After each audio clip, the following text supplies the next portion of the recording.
Reading like a fan and reading like a literary critic or a writer are two different things. There's nothing wrong with reading like a fan, but I can't give you college credit for it. You already know how to do it. It's not a super transferable skill. It's great. I am also a fan. I'm also a literary critic and a writer.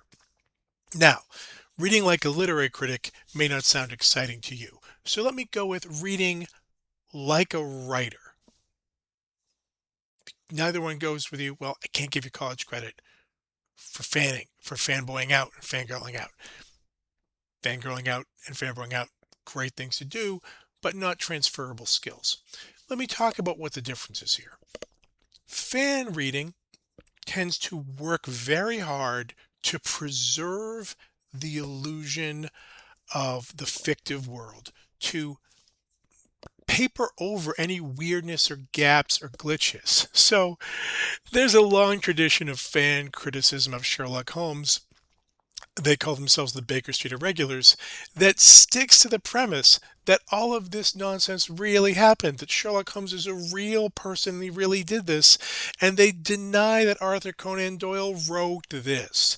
They claim John Watson wrote this. That's fun, but not true, and not necessarily getting us anywhere. So when you see a little when the Baker Street Irregulars see a little inconsistency in Sherlock Holmes, like something's wrong there, they try to find an explanation in world to keep that inconsistency from bugging them.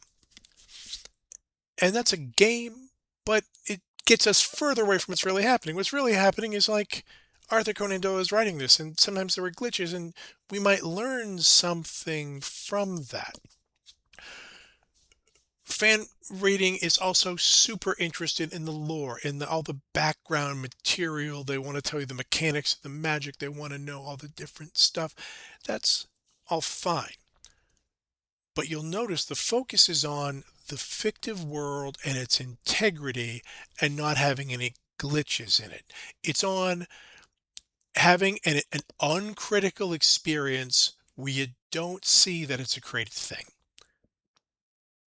That is it. That okay, for a lot of people, it's more fun to not see anything behind, to not pay any attention to the man behind the curtain.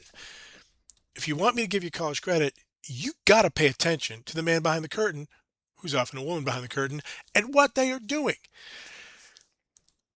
Telling me a bunch of facts from the Silmarillion is not something I give you college credit for, because here's the thing, that stuff didn't actually happen. It didn't happen. There is no Silmar. There's never been a Silmaril. Not one, not three, not none. There's no Morgoth. We don't have to worry about Morgoth. Writers look at not the fictive story, but how the piece of writing works. And here's the thing. The piece of writing is real. It is here in the phenomenal world to be examined. You can look at it. You can keep looking at it and you'll see more things. And there are skills to be gained by analyzing those things. We're going to talk about style. Le Guin is certainly going to make us talk about style. How is the actual writing happening? What are the word choices?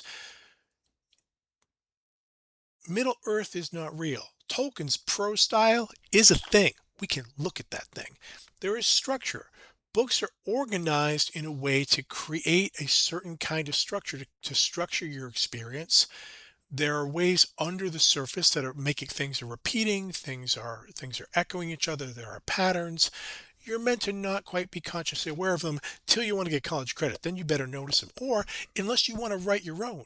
That's if you're reading like a fan, stuff just happens and it's amazing, that's great. You don't want anything to break up the flow. Reading like a writer, you better figure out how it's done. You better figure out how you keep the thing having some kind of shape, how you make the style so it creates certain moods. Sometimes you're reading a page and it's kind of spooky. You know why it's kind of spooky? The adjectives, the verbs, the verb choices. Those are the things we look at, and all of my exercises and assignments over the summer are designed to help you read like a writer, to think about the piece of writing itself, because fantasy works as a piece of high-end writing just like any other piece of high-end writing works.